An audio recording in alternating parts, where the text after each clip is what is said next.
I'm Marika Cifor. I'm an assistant professor here in the Information School at the University of Washington. And I work across all of our programs from undergraduate through PhD. And I am a scholar who works at the intersection of two different areas in information studies. First, in archival studies, an area I also teach in, as I can talk about in just a minute. And there, my work looks particularly at how people marginalized, whether by gender, sexuality, race, ethnicity, HIV status, ability, how these kinds of communities have documented themselves and what those kinds of records enable those communities to do and what kinds of social movements can be built using those records and histories in the present and to create different kinds of future possibilities. The other area of information studies in which my research is primarily situated is within digital studies. And again, I'm very interested in questions of social justice, equity, and equality in that space. So I'm interested in particularly how digital cultures and digital technologies inform our cultural understandings and experiences of race, gender, class, ethnicity, sexuality,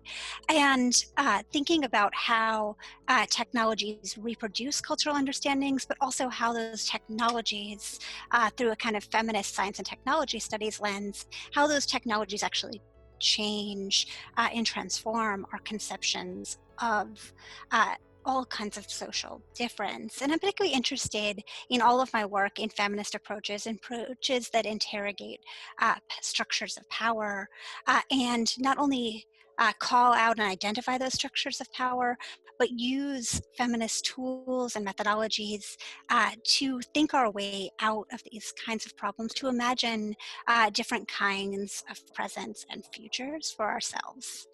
And so my research lives at the intersections of those two spaces, and I can go ahead and talk about my teaching as well, which again lives at the intersections of these two spaces in archival studies and in digital studies. And I work very closely with MLIS students. I teach the archives course in the MLIS program, which I absolutely love doing.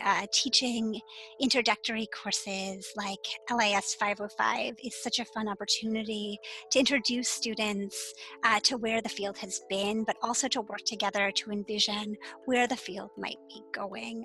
And in that class, we do a really nice combination of digging into deep, rich theoretical work on archives from within archival studies, but also from allied disciplines like history and anthropology. And we get to do some hands-on work, actually getting to do some of the kinds of functions that we're exploring. My students last quarter did archival description projects using collections from the South Asian American Digital Archive. And so you'll get to actually gain some hands-on practical experience and get some kind of deep theoretical knowledge of the field at the same time. And then I also teach at the moment in our informatics program at the undergraduate level, and there I teach a course on race, gender, and technology. But I particularly love working with MLIS students.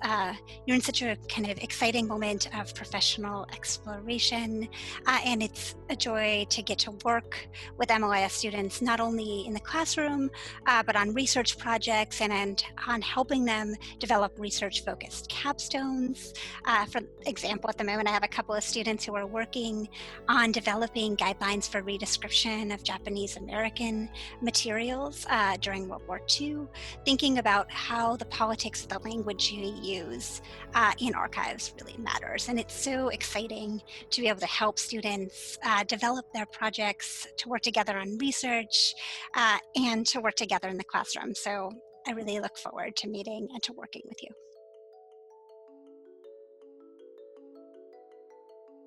I'm both, like Seattle, most Seattleites, I'm a big animal person.